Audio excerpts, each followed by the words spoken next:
and I'm joined once again by Andrea Rose Washington. Hi. She's the author of Adalithia, Elendil, and Almond Tree's Magic, and we also have Jordan Purnell Jackson.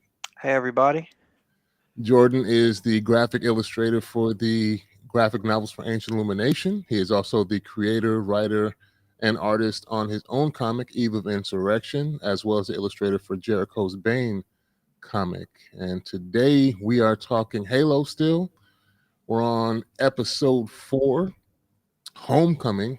The beginning starts us off with a flashback of young Silver Team. It looks like in the very beginning, they give us a little like boot camp. You hear them calling cadence, and the kids are all running. Mm-hmm. We get like young Vanek, young Kai, young Riz, and young Master Soren, Yeah, who didn't look like who was like completely different skin tone, but I'm not getting to that. Continue, that was weird because Soren. We changed tones, felt like. Didn't you not know that? It started out light skin and got dark. Yeah. I was like, okay. Soren was the guide from the look. For those that don't know, I was in the Marine Corps. The guide is usually the leader of the platoon or unit who is carrying the flag or the guidon, as it's perceived as. So I thought that was kind of interesting, seeing as he more than likely was picked up at an older age than the rest of the kids. So perhaps that's why, because I don't think he was handpicked like the other kids were. At least that is if they're straying. That may be different if they're not straying from the lore, from the books and stuff that I've researched, that he came in after. Like he was a kid, obviously still, but he wasn't snatched out of his home. He was already kind of orphaned when he comes into contact with Halsey. And you're seeing also with young John how manipulative Halsey is. And the fog is lifting as we're seeing these. The fog is lifting for Master Chief, and Halsey is catching on, but I think she catches on really late in the game. Like she don't see he's out there staring off into space, just staring at the stars, and the fog is lifting, but she's not a part of that internal dialogue that's going on in his head. And obviously Cortana's not filling her in because she doesn't even know exactly what he's thinking, but he's seeing everything, and he's really kind of starting to open his eyes, which is interesting. And also, I think that she has that complex of, I can still handle it. I can still control it. Like he may be, branching out, but I still have control. She has that type of mentality where I'm the one in charge, so it's going to go my way, regardless of the fact that you want to have your own thought process right now. I'm kind of wondering, is she truly that twisted, or is she one of the type of people that have lied so long that they believe their own lie? So in their mind, they're not kind of as twisted. You know what I mean? I think that she is that person who believes she's so right that she'll go to any length to figure out what she wants. Mm-hmm. So she probably doesn't view herself as evil. Mm-hmm. She probably views herself as a scientist. I'm just trying to push the bounds and understand and know everything, and not really realizing you're crazy and this is wrong. Yeah. Like your goal is, people should not have to die at the extent of your goal. Yeah. And for her, it's like, you should be willing to die for my goal. That's why you're crazy, and that's why I hope your head gets chopped off. Agreed. Not on the chopped off part, Andre. She gonna get hers though. She gonna get hers. Yes, it's gonna happen. Yeah. What? Any more thoughts, Jordan, on that beginning part of the show? I mean, once again, I'm not surprised by Halsey's moves. She is at this point. I mean, she's kind of drinking her own Kool-Aid in a way, and this is. She's all for, we're going to make the best soldiers do what we got to do for the evolution of humanity, or I guess their military industrial complex. And it's obvious. Yeah. This show kind of flowed weirdly for me, because we go from that to the one phrase. I'm like, here we go with the dumb Quan stuff, and her being flippant with Soren as he transports her to Madrigal, and a cool ship. He tries to kind of relate to her when he's talking about recalling his memories that were wiped. Mm. And then he admits, he said it took, like little by little they came back. And I remember that my father was killed.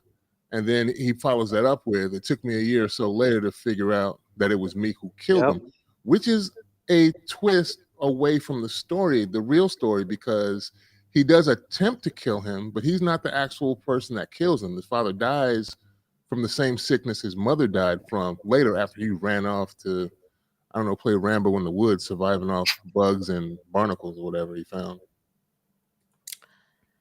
I have one line for this entire episode for Quan. For Quan's storyline.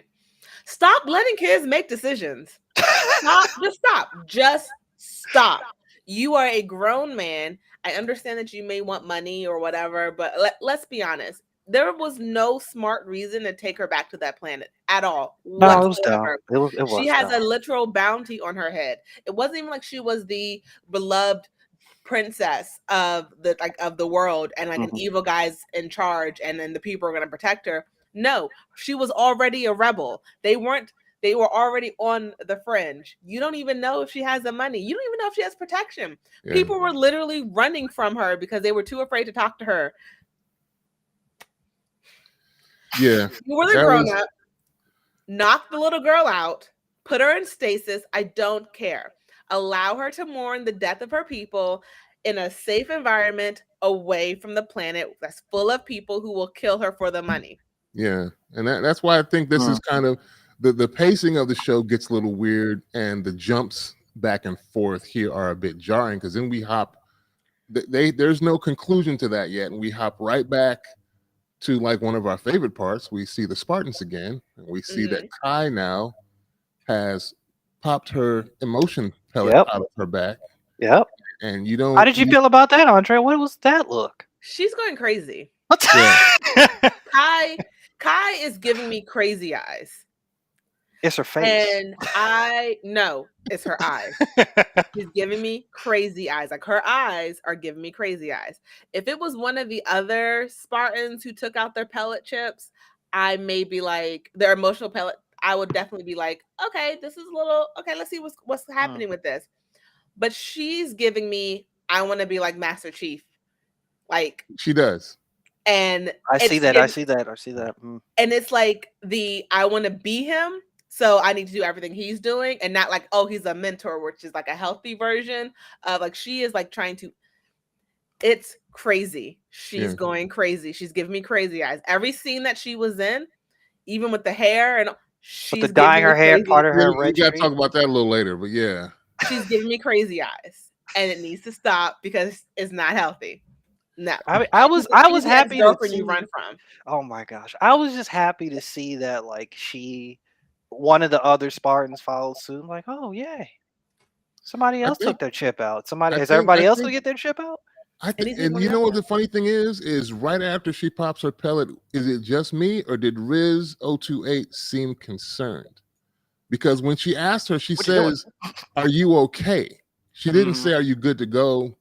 There wasn't no stiff military jargon when she says, are you okay? You know what I mean? The question is framed differently than, hey, you good to go? I mean, it's a different feel than what she was asking. And then she went right back to being her stiff self and then walked off. Because she knows the girl's giving off crazy eyes. She's not crazy okay. Crazy eyes. Run. Whenever you see crazy eyes, people, run. Yeah. Okay. So yeah, that was interesting. Then we go back to Master Chief and Halsey going back to his home. And Halsey knows, like she knows now it's starting to like clarify for her, like we shouldn't let him see too much. Hey, let's just tool around. Let's go back and look at these drawings. Let's not look at the house. And she tries to call him and he's like, I'm going into my crib. And he's like, John, like, John ain't stopping. He's not paying you no mind. He's going to go in the house. And I think for a minute they thought they had a modicum of control with Cortana, thinking that she could control his visions, but then later on it gets to the point where Halsey's looking at her crazy, like, are you controlling this? And she's like, no, I started projecting long ago. So whatever he's seeing right now, it's just him seeing it. So that was interesting. And the future is kind of funny to me in this show. Like my boy is gonna dig up stuff before we got to. He's gonna dig up with. I think was he gonna pull out like a future e-tool? For those who don't know, an e-tool is a collapsible like mini shovel that people in the military. Yeah.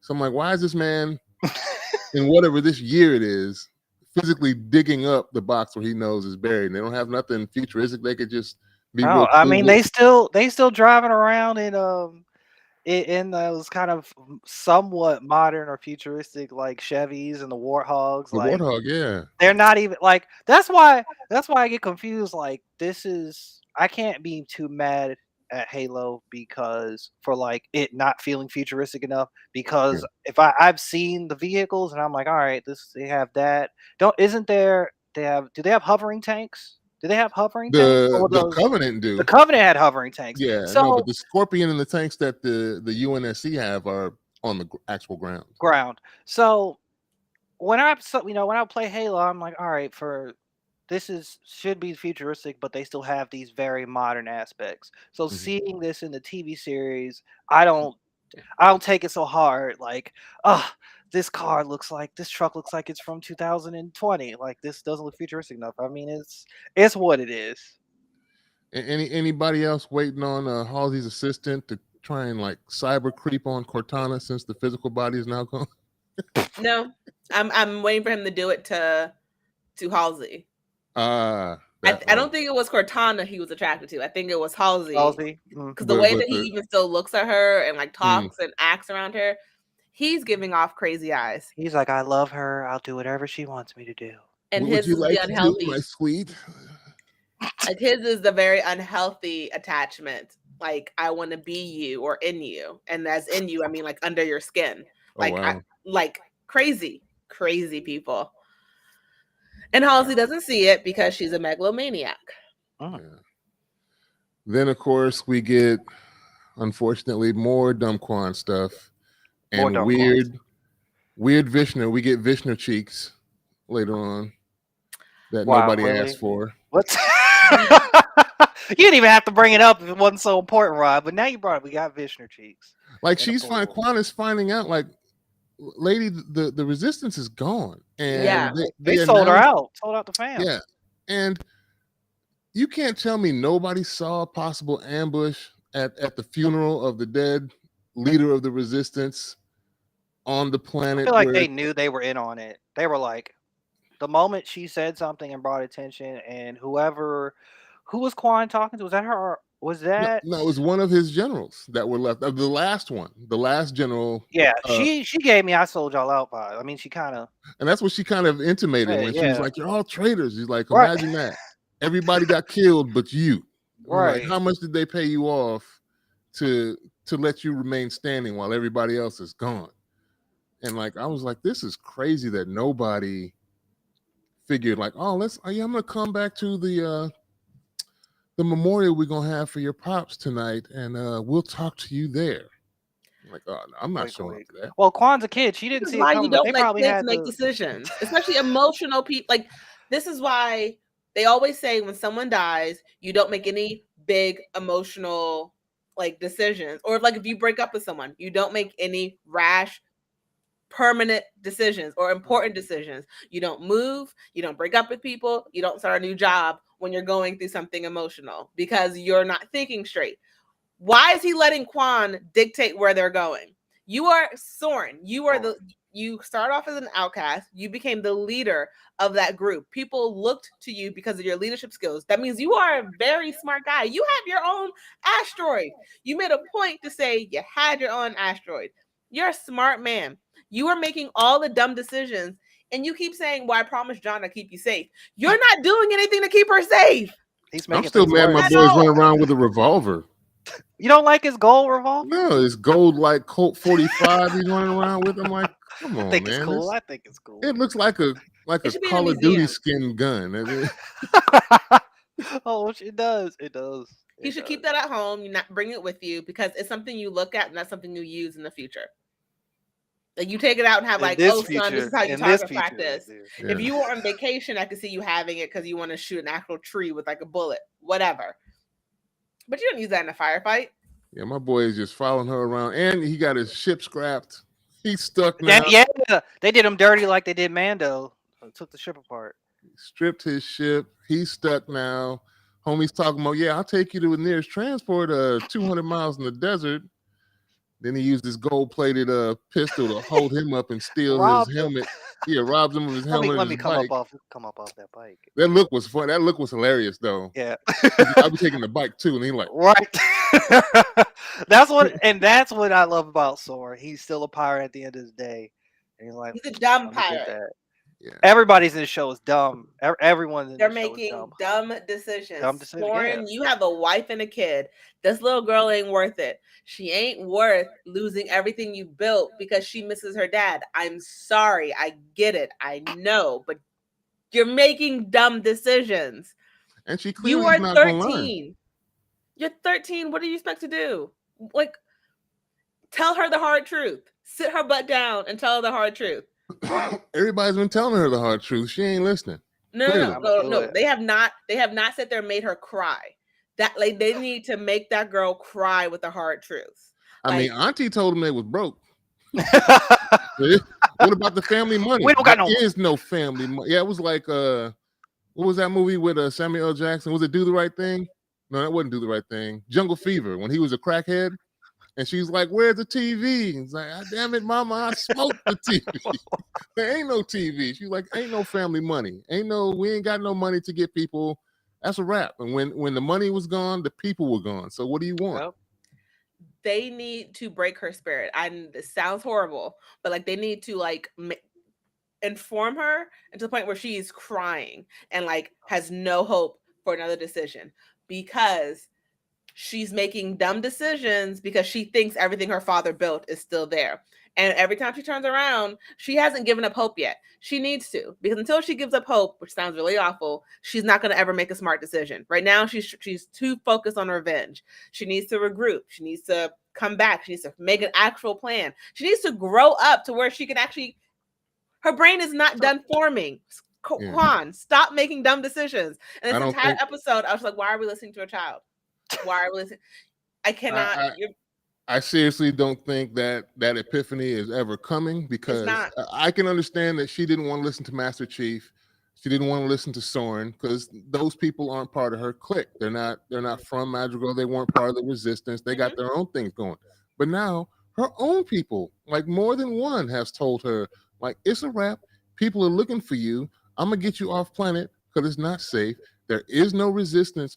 Oh, and the most important thing, the one lady told her people are afraid, and what people really want right now is protection from the Covenant. Because they're a bigger threat right now than the UNSC. Like, part of that should be threat assessment. These things are more of a threat than what you're trying to fight right now. We got bigger fish to fry. Then after we get rid of this threat, then we can turn our attention over here. But right now, you saw what happened to Pops. You saw what happened to your little outpost. Everybody got wrecked. And had Team Silver not showed up when they did, you'd be dead. And how many the Covenant would have taken over that planet? Yeah, easily. Because it didn't seem like there was like no resistance. There was like a hot knife through butter when they landed. Y'all was up in the mountains getting high. They were too late. It was a wrap, quick. And yeah, I still don't think it has clicked for her yet. And I think next episode she's going to do something really stupid. And because she's still in revenge mode. Yeah. She hasn't cried yet. Like, truly cried. She needs to have her cry. How would you write her character? Huh? How would you write her character, Andrea? This is why I write older characters. Like, a little 13-year-olds can't enact revenge and still be smart? It's impossible? It's not impossible. But they have to be raised in a way that where they're told if something happens, your first goal is not to strike back. Like, you need to stop, you need to think, you need to regroup, you need to plan. And she does not have that mentality. She don't know her place at all. Yeah, sure. It would be dope if Quan actually spent that wouldn't work probably for season 1, but if she actually took her time planning out her revenge in a very calculated way, then we could make this will be a way more enjoyable experience. And she'd be less going on these dumb adventures. Yeah. She's acting too rash. She's thinking she's still protected because of her father, and she's not. And it's just like, She's still a you child. took your hood down, honey. Keep that thing up the entire time. You couldn't figure out a way to get a message to anyone before you actually step foot onto the planet. Send an emissary. Why are you even going? Like, it doesn't really make sense for you to be there. Why couldn't he send someone else trying to masquerade as trading to get some insight? Like, she's not doing anything that screams, I was raised in the resistance. Because I It's can't sit screaming, here. I was raised as a princess and I don't know how to handle real life. She's a Couldn't live resistant with princess. myself. I can't just sit here and eat and look at the stars and pretend Can't like eat nothing's chicken, going on. smoke. Eating chicken. We got No chicken one said you prepared. had to, but you got to figure it out. You have to figure out you have to have an actual plan and not say, I'm going to, when we get there. I literally wrote one of my characters, like I have her getting like reamed out. Like, you can't just show up without a plan and think everything's going to work out. I literally wrote that to one of my characters in Alindel. Like, because she goes to something similar to where her entire life sort of blows up and she's like, well, we need to do this. And it's like, well, how? We don't have any support. We don't have a plan. We don't, like, you can't just show up. This isn't a movie. You don't just get to show up and with a gun and kill the bad guy. Like, you need an actual plan, which is why I'm also sort of annoyed, because like I wrote a character who tried to think like that and she was forcibly told, it don't work that way. And I'm starting to think they're doing their job, though. That may be part of it. Let's take a quick break, and then we'll continue discussion on the other side. We will talk to you in a minute.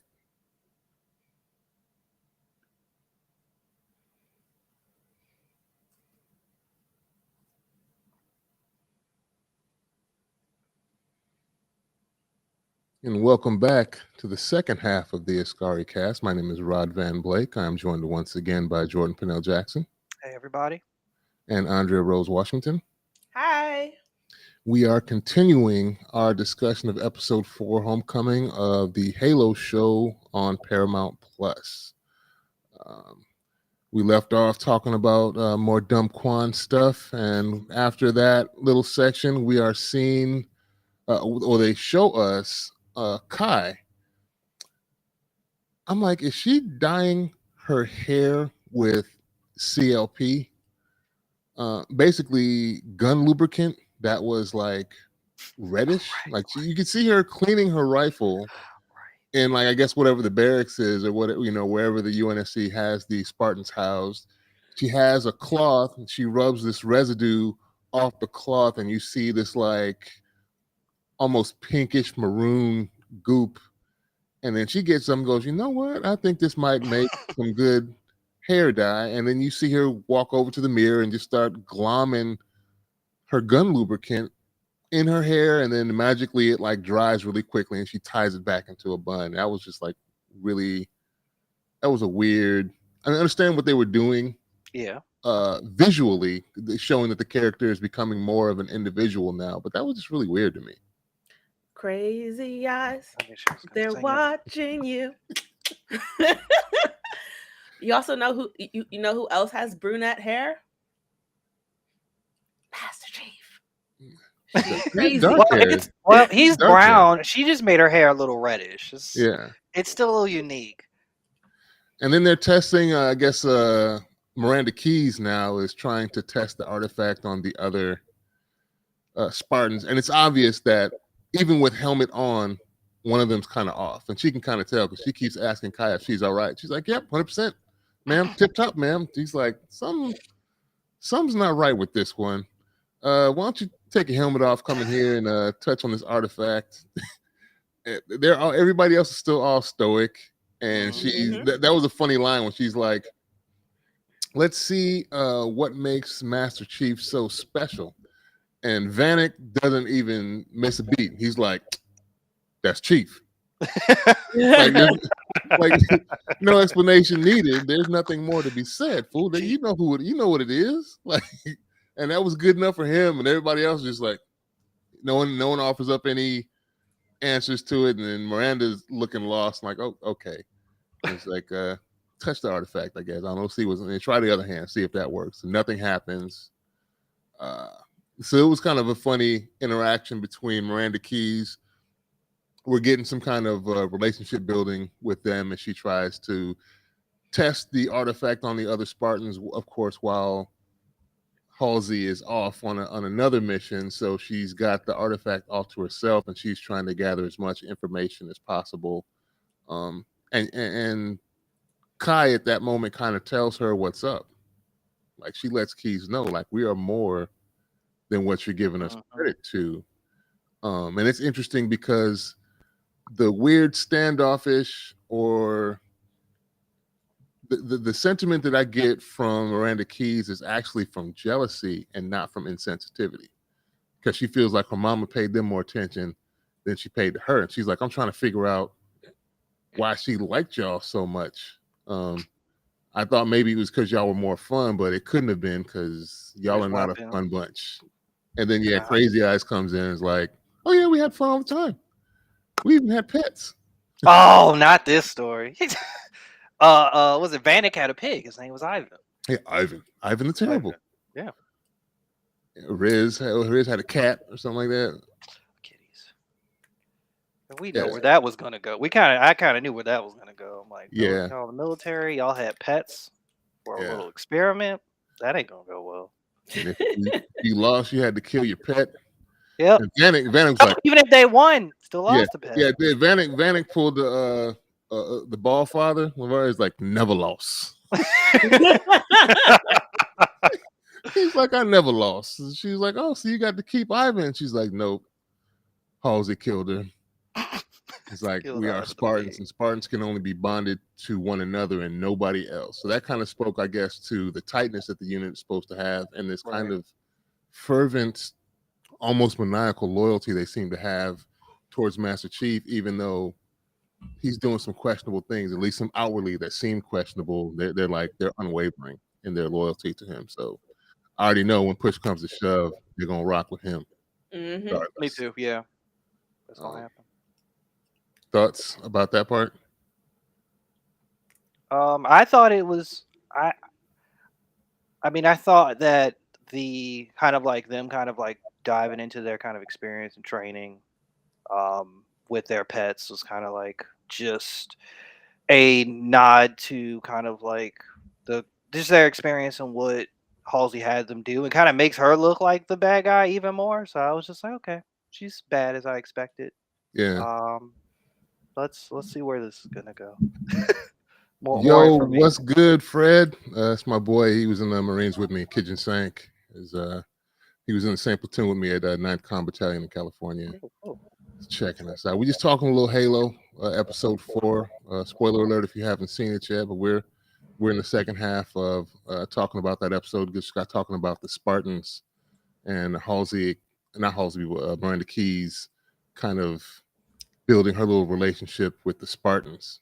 And then I think right after that, we flash right back to Master Chief continuing to explore his home, and got to the point where he's correcting Cortana, who, he's like, can you make the home look like it used to look like when I lived here? And she's like, we can try something. If I could put it up in your heads-up display in your helmet. That was kind of a weird way of getting him to put the helmet back on. And I think that was cool because we get to see the camera angle of him looking out the helmet, but the camera's inside the helmet was cool. That was an interesting thing. And like I said, it kind of breaks down when he continues seeing things that aren't there. And then Halsey, if you notice too, Halsey tries it with him for real.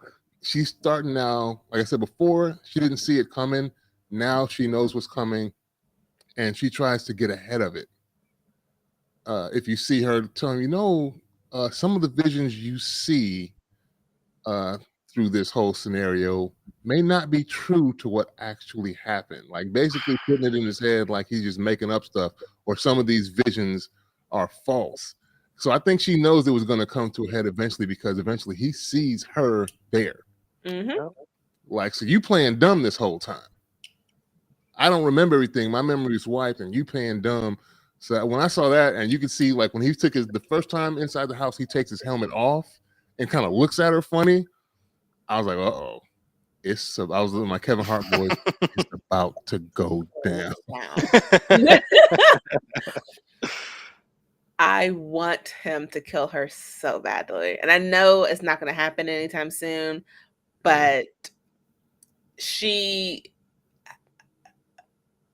when he finally understands the depth of like her manipulation in his life, because it's going to come to a head. And even though we don't really know everything that she's done, we know that she did something terrible to him.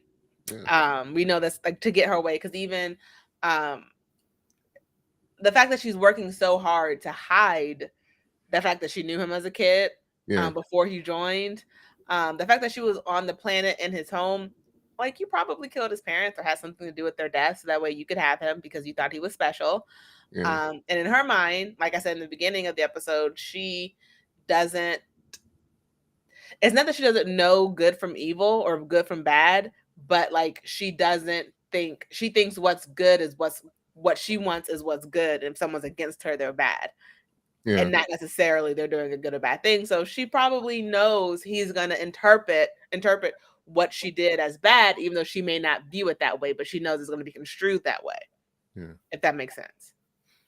And from her discouragement, she obviously knows that the house in some way can trigger some of those memories. Like when she's trying to get him, like she takes every opportunity to try and tell him, hey, let's just take a look at these drawings and get you back so we can analyze this. And let's not go in the house. And he's like, I'm not going for that. I'm going in the house. We're looking for answers. I'm going to get them. He get them now. His memories and then remembers exactly where the second artifact is and leads them to it. And then, of course, after they go through a little bit of that scenario, we cut back to more dumb Quan stuff. Dumb Quan. Yeah. She finds her auntie. We have a cool little scenario where Soren just tears through. I guess that must have been Auntie's her personal guards or whatever. Yeah. He mollywops all of them until finally the aunt comes out, recognizes her, and that's where she finally tells Quan that ain't no money, there's nothing here for you, there is no resistance. Let's just get you off planet. Of course, she ain't listening, and of course, before we saw that something was coming to a head because after, we see Vishnu Cheeks and he tells the assassin to go kill Quan. He wants it hushed up. He doesn't want it out in the open. He doesn't want another martyr.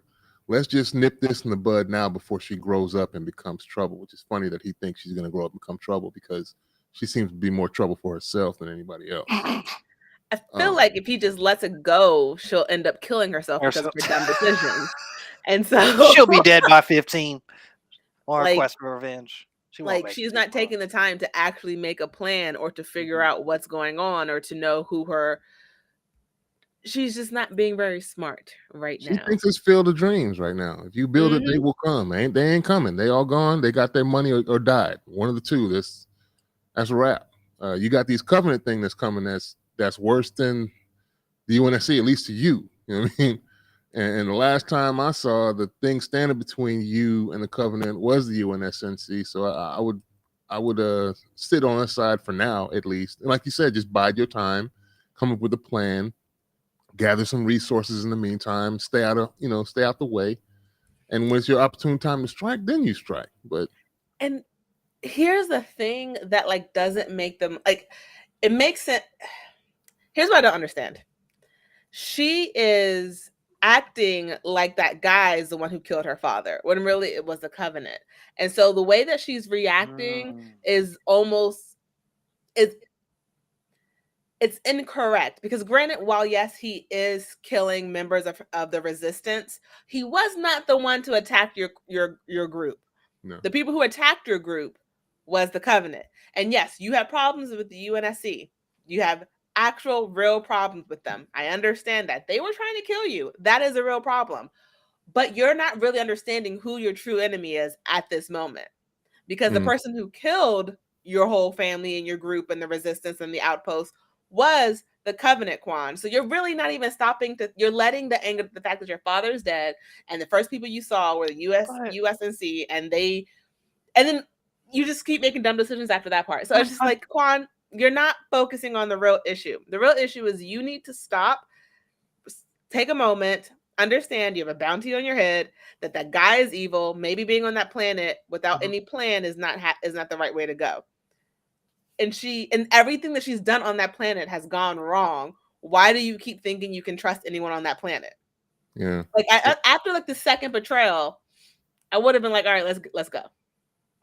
Andrea, you brought up a really good point. Her mission is completely misdirected, and Like she wants to, it actually makes no it makes no sense. because she's trying to go after the guy who shot people in the head on the street, which is understandable because like he's really evil, doesn't matter, but he's not the one who actually killed your father. Yeah, that's kind of dumb. I would have been like, what if she, like, I would have took it if she had, switched and joined the UNSC just to kill Covenant as just a thing. I would have believed that more than just we're gonna randomly try to start we're gonna keep this revolution going. Yeah, keep this revolution going. But that's not her the character really is dumb. Because the USNC and the other guy did not destroy the revolution. Technically, the Covenant did because they killed all of those people. True. You're focusing on the wrong issue. He's still your enemy, and they're still your enemy, but they're not the enemy you need to be focused on right now.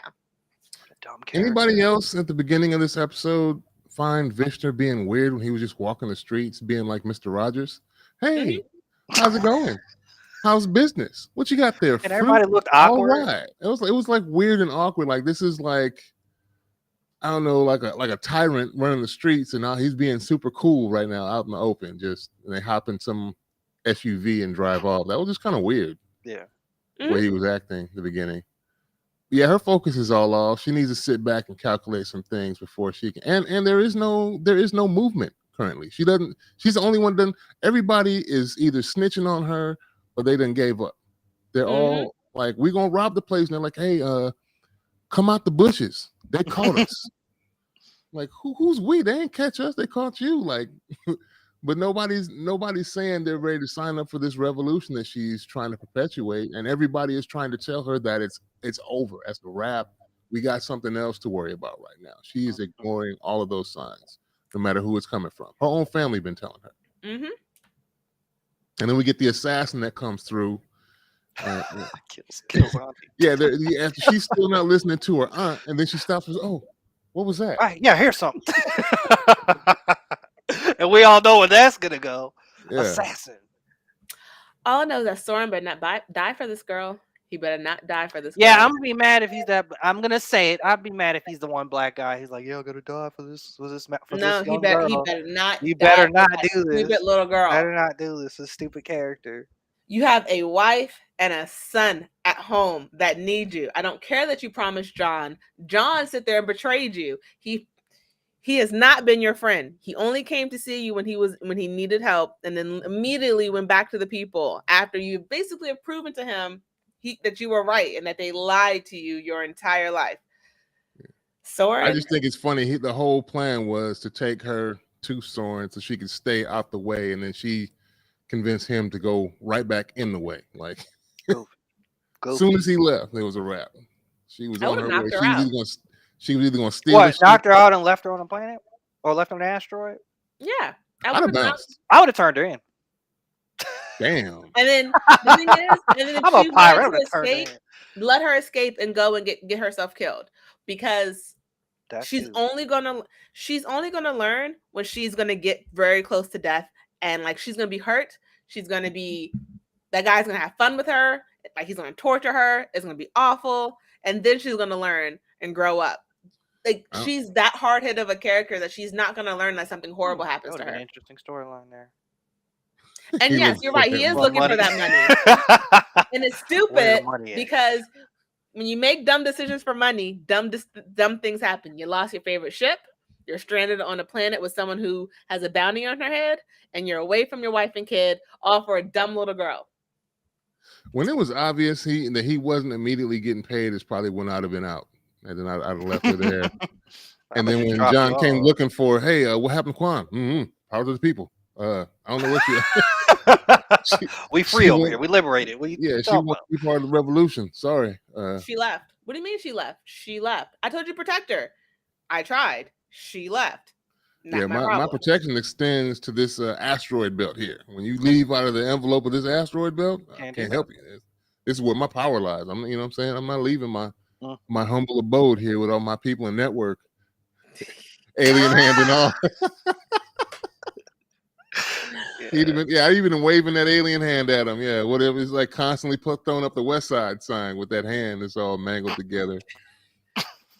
It's crazy. Yeah, I'd have left Quan a long time. Well, like I said, perhaps I'm curious to know maybe if it's done purposely that she's so annoying. Like, so either she's just an annoying character, or they're writing her like that on purpose. And if that's the case, then bravo to the writers. They're doing their damn job. But why are they making us hate her so much? Like, what is the point of that? so Like, do we want to wish death upon her? Because I feel like I have an explanation for that one. Because, like I said, so in my book, in the Lindell, my main character in the first book, she's like that. She has to go through a growing phase, but she has to start off. If someone who always sort of grew up privileged, and not to say Quan is privileged, but she grew up idealized about the resistance. She's in a bubble. Like, her life.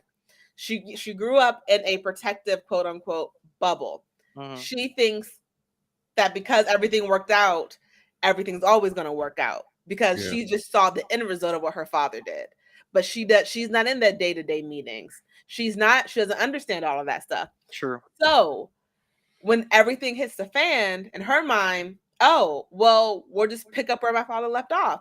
Not necessarily, because if you don't have the skills, the charisma, the backing, the planning that person had, it doesn't matter that you still want the same thing. And in her mind, it hasn't connected yet. And so, like with my character, my friend, when she edited my book, she's like, I hate her. I hate her so much. She's so annoying because she's making dumb decisions. And I was like, she has to right now because she doesn't know any better. In her mind, this is how the world works. She needs to be taught this is not how the world works. You have a rose-colored glasses. And then probably in season 2 or 3, we're like, oh my God, look at you, Quan, making smart decisions. I'm so proud of you. But right now, she's never needed to do that. She may have grown up in the resistance, but she wasn't really a part of it. She didn't have a gun when people came. They put her away. She was useless. They hit her.